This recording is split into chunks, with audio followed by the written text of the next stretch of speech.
Assalamualaikum warahmatullahi wabarakatuh. Semoga kita yang menjawab salam dan doa selamat itu disehatkan oleh Allah Subhanahu wa Ta'ala, dimurahkan rezekinya, yang sakit semoga disembuhkan, yang sehat senantiasa disehatkan, yang punya hutang semoga dapat lunas. Oh, ini yang lebih banter gitu.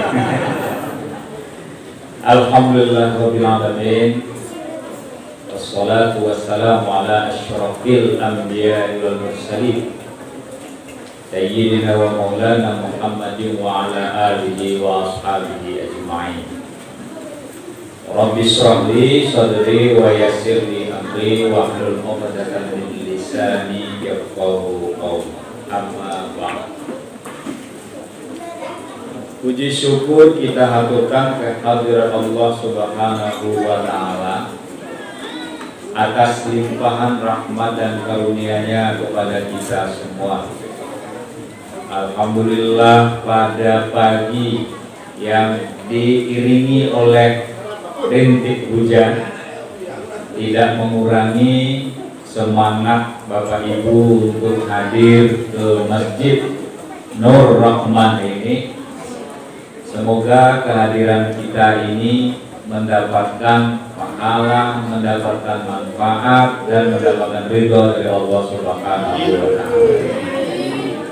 Salawat dan salam terlebih kita aturkan kepada junjungan kita Nabiullah Muhammad Sallallahu Alaihi Wasallam. Kita ini dalam rangka memperingati hari lahir beliau, Maulidur Rasul. Kegiatan-kegiatan ini rutin kita lakukan di mana-mana karena banyak hikmah yang bisa kita dapatkan. Tema yang ingin saya angkat pada hari ini adalah menjadikan Nabi Muhammad sebagai idola. Ya. Jadi kita menjadikan Nabi Muhammad sebagai idola. Di Indonesia ada nama acara, mungkin semua sudah tahu, Indonesian Idol. Ya, idola Indonesia. Tapi itu penyanyi Bapak Ibu. Kalau kita menyebut Nabi Muhammad, ya, beliau adalah Muslim idol. Jadi idolanya umat Islam. Kenapa Nabi Muhammad perlu kita idolakan? Ya, jangankan kita manusia, Allah saja memuji beliau. Wa innaka la'ala khuluqin 'azim, kata Allah, sesungguhnya pada diri engkau Muhammad ada akhlak yang agung. Yang memuji beliau itu bukan hanya manusia, bukan hanya warga kota Mekah. Saat beliau diberi gelar Al-Amin itu beliau masih kecil Bapak Ibu, masih mau beranjak remaja. Tetapi karena kejujurannya, kesalehannya dipuji bukan hanya oleh kawan, tetapi juga oleh lawan. Makanya idola kita kepada beliau itu bukan tanpa alasan. Nah, sekarang kita lihat kenapa kita perlu mengidolakan beliau. Pertama, beliau adalah pemimpin yang baik. Pemimpin yang baik, dia tahu kehidupan orang yang dipimpin. Pemimpin yang baik, dia tahu memperlakukan orang yang dipimpinnya. Berarti dia tidak boleh melakukan kesewenang-wenang. Sekarang Bapak Ibu, kita lihat sebagian kita karena jabatan kita, karena kekuasaan kita, kita kadang-kadang semena-mena kepada bawahan kita. Bahkan ketika beliau menjadi pemimpin itu, tidak ada orang yang protes. Di Madinah, nah di Madinah itu Bapak Ibu, waktu itu kotanya sebelum Nabi datang itu namanya Yasrib.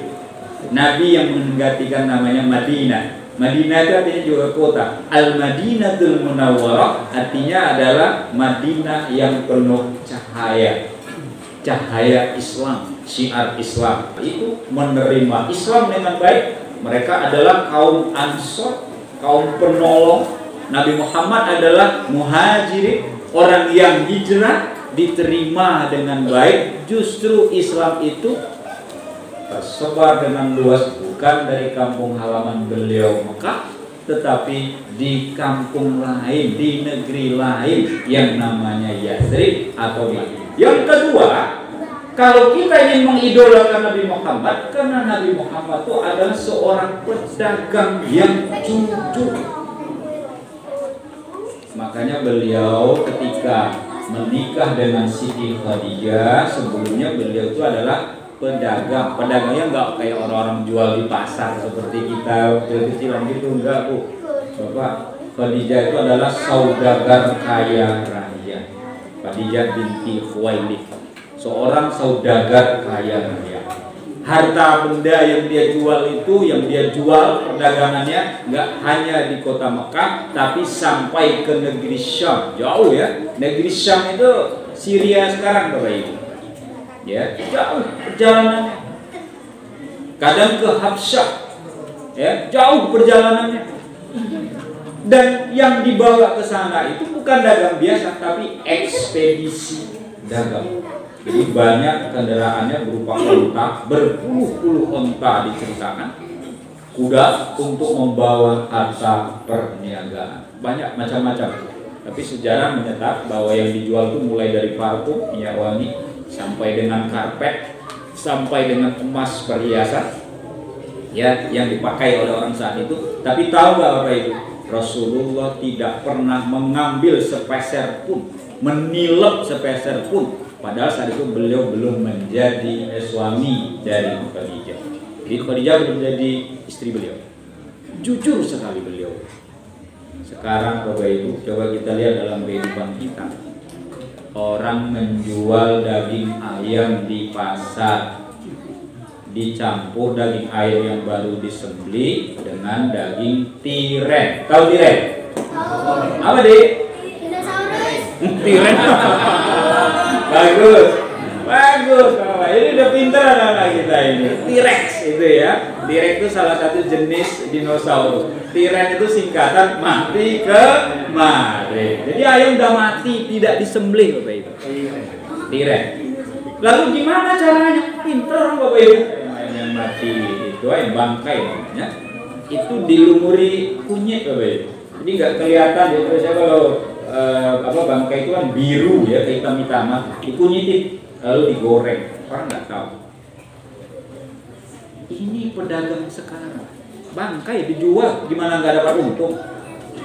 Belum lagi itu Bapak Ibu, jual daging sapi dicampur dengan daging celeng. Celengan nggak apa-apa, tapi kalau celeng, betul. Karena kalau celengan dapat duit, ya, nabung. Celengan, saya nggak tahu juga itu kenapa jadi celengan ya. Jadi babian gitu ya. Karena celeng itu kan babi ya.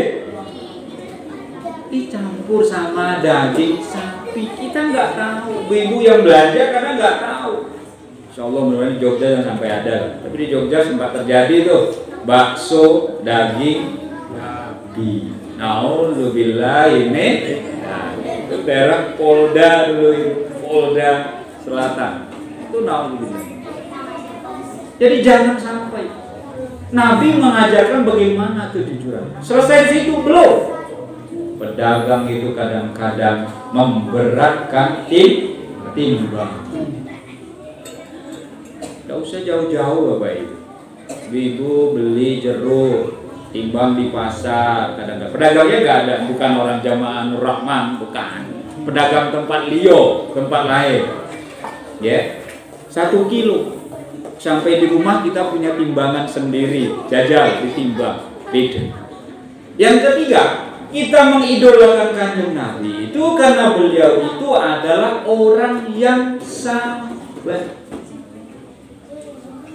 Sabar sekarang itu susah Bapak Ibu, tapi Rasulullah sabar sekali. Kalau kita sekarang antri di pom bensin, lalu panjang antriannya, nggak sabaran, langsung nyerobot ke depan. Yang terjadi kemudian apa? Berkelahi, karena nggak sabar. Kamu kok nggak antri? Belakang dong. Masa belakang datang kok langsung nyerobot? Karena ketidaksabaran kita. Orang-orang yang mudik lebaran Bapak Ibu, kecelakaan yang terjadi itu justru kalau kita perhatikan bukan saat dia meninggalkan rumahnya saat mudik, tapi justru ketika sudah mau sampai ke kampung halamannya. Kenapa? Karena nggak sabar. Wah, rumahku udah dekat itu. Rumah Jogja sekarang sudah di Kulon Progo. Padahal dia sudah capek, mata sudah ngantuk banget, tapi bilangnya apa? Tanggung, jalan terus, nggak sabar. Kalau senang, alhamdulillah udah dekat, istirahat dulu lah. Wong dari Kulon Progo ke sini paling 40 menit, kalau lancar sampai, coba badan sampai. Tapi enggak, ayo, nggak sabar.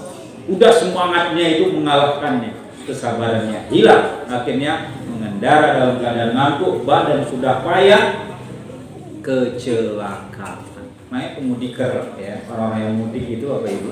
Sering kecelakaan saat mereka sudah mau sampai ke halaman rumah. Sabar. Kita menyuruh anak kita sholat ke masjid juga sabar. Apalagi Masjid Nur Rahman ini TPA-nya ba'da subuh ya. Ba'da subuh pasar. Oh sore. Sore ya. Oh, pagi itu tadarus. Luar biasa. Bukan mudah itu Bapak menyuruh anak-anak kecil kita ini ke masjid. Makanya saya kalau ada tulisan anak-anak dilarang ke masjid, aduh, saya langsung astagfirullahaladzim. Kenapa anak-anaknya dilarang ke masjid? Justru mendidik mereka tuh seperti ini.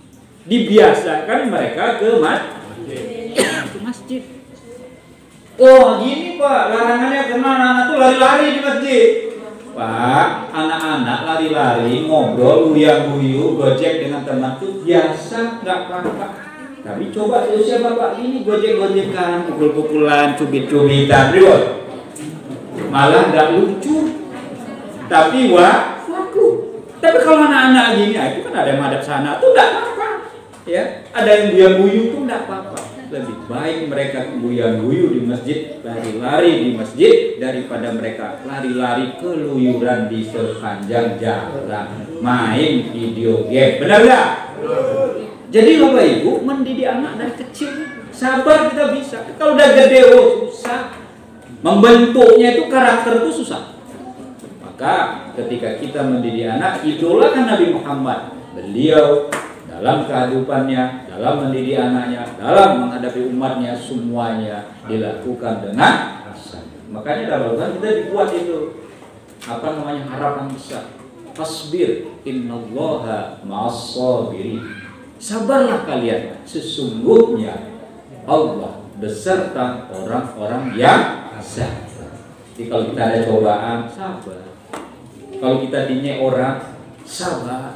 Ya. Kalau kita disakiti orang, sabar. Itu memang harus kita lakukan. Karena sabar itu subur. Gitu. Makanya subur itu menyenangkan untuk kita. Tapi kalau kita nggak sabar, nah ini yang membuat kita nyaman dalam kehidupan. Nabi Muhammad itu, beliau adalah orang yang suka memberikan pujian terbaik kepada saudara, teman, istri, dan keluarga.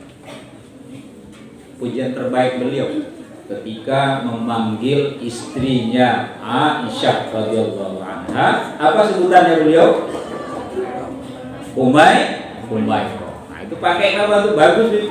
Umayroh dari kata ahmar, merah. Kenapa itu merah? Aisyah itu disebutkan kulitnya itu sangat putih. Kalau dia malu, kalau dia tersipu, mukanya itu kemerah-merahan Bapak Ibu. Siti Aisyah. Ya, sehingga Rasulullah selalu memanggilnya itu dengan Umayroh, hai si merah pipi, gitu. Indah panggilan. Dia tidak memanggil orang itu dengan bentuk tubuh. Ada orang kuru, hei kuru, ceking. Saya malah pernah itu teman saya di Jogja ini. Saya nggak ngerti kok ada orang manggil Cil. Saya kira namanya Acil. Nama mas dia siapa? Acil, bukan, koncoku Pak, mas manggil saya Cil. Maksudnya apa Cil itu? Kurang lengkap itu Pak, kancil. Kenapa disebut kancil? Karena badannya kecil. Sekarang masih ada kakak-kakak, mas-mas, adik-adiknya dipanggil dengan Cil. Ternyata apa? Bocil. Maksudnya apa? Bocah cilik. atau bocah kecil. Boleh nggak seperti itu? Nggak boleh.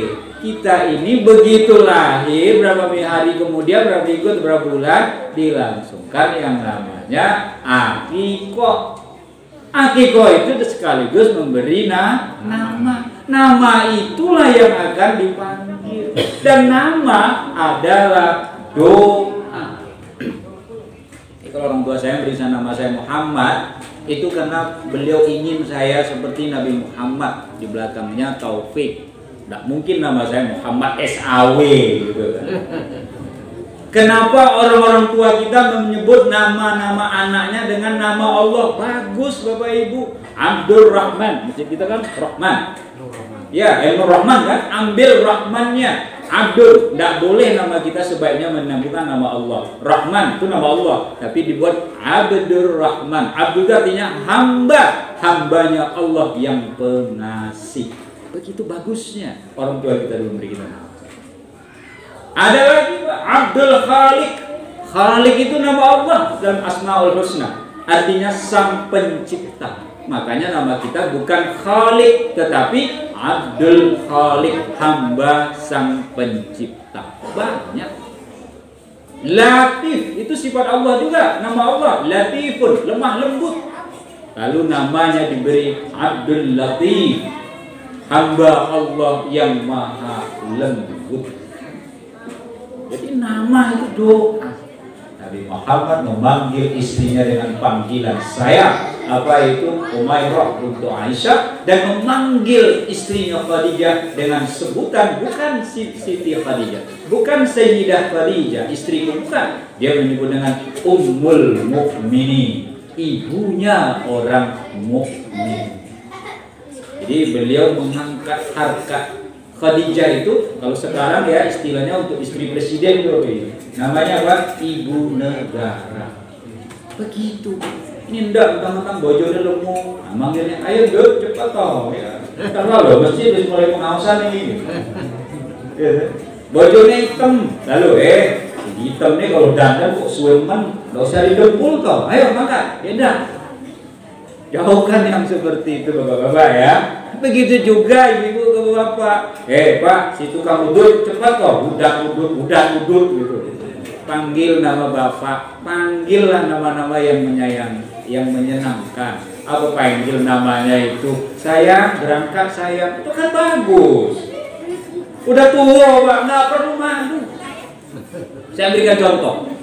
Kakek nenek tinggal di sebuah rumah, di situ ada anak cucunya tinggal bareng. Lalu si kakek itu selalu memanggil nenek itu dengan panggilan hari ini Hani, besok baby, besok sayang, besoknya lagi ayang, besoknya lagi beb, pokoknya yang menyenangkan. Cucunya yang sudah beristri, isin. Mbak, kakek, Mbak Agung, kok manggil yang Muti, Mbak Putri kok manggilnya bagus. Hari ini ayang, besok baby, besoknya beb, besoknya ayang, Hani. Artinya kan bagus itu kek. Kenapa? Kakek yang berusia 70 tahun itu mengatakan, tapi aja bondo-bondo sama nenekmu ya. Jangan cerita sama Mbak yang Muti. Kenapa? Karena yang aku lali jenenge yang Muti. Lali jenenge. Tapi ini menurut saya Bapak, ini kakek yang pinter. Kan usia tua bisa saja kan. Banyak kan kakek-kakek, nenek-nenek yang usia 80 ke atas keluar rumah, pulang lagi nggak ketemu jalannya Bapak Ibu. Biasa linglung, linglung biasa. Sehingga nggak tahu jalan pulang. Kalau si kakek lupa nama istri ya wajar. Nah, ibu pastikan bahwa bapak lupa nama ibu, hati-hati ya. Tapi kalau dipanggil dengan tadi ya yang nggak apa-apa. Jawab lagi, kopi yang, oh siap ya yang, gitu. Jadi kita itu panggilan yang menyenangkan, ya. Karena kalau kita dipanggil dengan sebutan yang menyenangkan, hati kita senang banget Bapak Ibu. Senang. Kita nggak akan senang kalau dipanggil dengan panggilan yang tidak menyenangkan. Yang terakhir. Ya, ada 7:30 ini sesuai rencana kita. Rasulullah itu adalah orang yang pemaaf. Mari kita itulah Saya tidak menyebut sikap ini hanya beberapa sifat Nabi, banyak sifat Nabi itu. Tapi saya menjelaskan ini, betapa Rasulullah memaafkan baik lawan yang telah menghina dia, mengancam dia memaafkan. Contoh, waktu beliau meninggalkan kota Mekah menuju Yasrib Madinah untuk dakwah Islam itu menyelamatkan Islam. Ketika rumah yang dia tempati di tempat tidurnya digantikan oleh Ali bin Abi Thalib, lalu penduduk Mekah kaget, wah ternyata bukan Muhammad, Muhammad sudah pergi, dia sudah meninggalkan kota Mekah. Dikejarlah oleh salah seorang yang bernama Daksu. Dicari itu jejak kaki kuda dia, ketemu. Ketika ketemu itu langsung menghunus pedang kepada Muhammad. Ya Muhammad, kalau saya hujamkan pedang ini ke kamu, saya mendapatkan uang sayembara yang mengatakan siapa yang bisa membunuh Muhammad mendapat bayaran yang besar. Sekarang coba katakan, siapa yang bisa menyelamatkan kamu? Kata Daksu. Apa yang terjadi? Rasulullah menjawab dengan tenang saja. Allah. Dia menyebut dengan kata Ahad. Ahad itu maksudnya Allah yang Esa. Ketika beliau menyebutkan Allah yang Esa, bukan Abu Bakar yang menemani dia saat itu yang menolong dia, Allah, kata dia. Dan beliau menjawab dengan tenang. Pedang yang ada di tangan Daksu, jawaban yang gak diduga-duga, yang gak dinyono-nyono itu membuat tangannya gemetar karena Nabi menjawab dengan. Lalu Rasulullah mengambil pedang yang jatuh tadi, pegang sekarang. Rasulullah mengancam? Tidak. Rasulullah mengulang pertanyaan tadi. Daksu, sekarang saya pegang pedang ini. Kamu nggak punya kawan, kamu sendirian. Siapa yang melindungi kamu? Tidak ada kata-kata yang keluar dari mulutnya. Dia hanya gemetar, terduduk, lemas. Dan sama sekali, Bapak Ibu, Rasulullah tidak dendam dan memaafkan Daksu. Saat itu juga beliau bersaksi dan bersyahadat. Tuh, maafnya Rasul. Karena sudah siap membunuh dia. Tapi Nabi nggak dendam. Kalau kita dipukul 1, balasnya 5. Diomongkan 1, balasnya 10. Diomong nggak kasar, makin kasar. Makanya kita mengikuti beliau.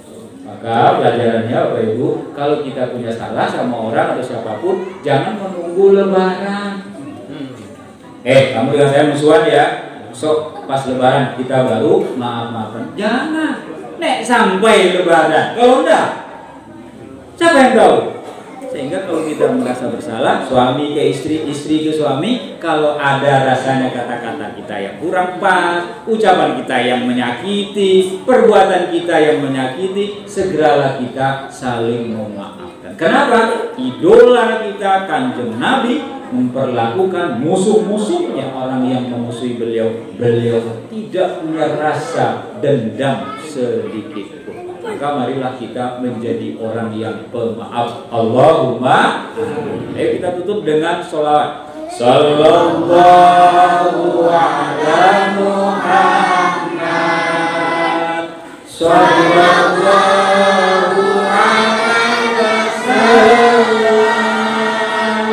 Sallallahu ala Muhammad. Sallallahu alaihi wasallam.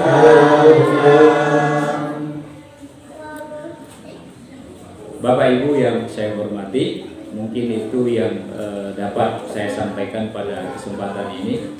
Harapan saya untuk kita semua dengan peringatan Maulidur Rasul, Maulid Nabi ini, menambah kecintaan kita kepada beliau, meningkatkan keimanan kita kepada Allah Subhanahu wa taala, dan kita semua berdoa kepada Allah. Semoga kita semua ini beserta orang-orang yang kita cintai menghadap Allah dalam keadaan husnul khatimah, dan nanti kita bisa bertemu dengan Kanjeng Nabi di surganya Allah Subhanahu wa taala. Amin ya rabbal alamin. Demikian yang dapat saya aturkan. Bila ada kekurangan khilafat itu murni dari saya karena sedikitnya ilmu saya, dan kalau itu benarnya datang dari Allah Subhanahu wa taala.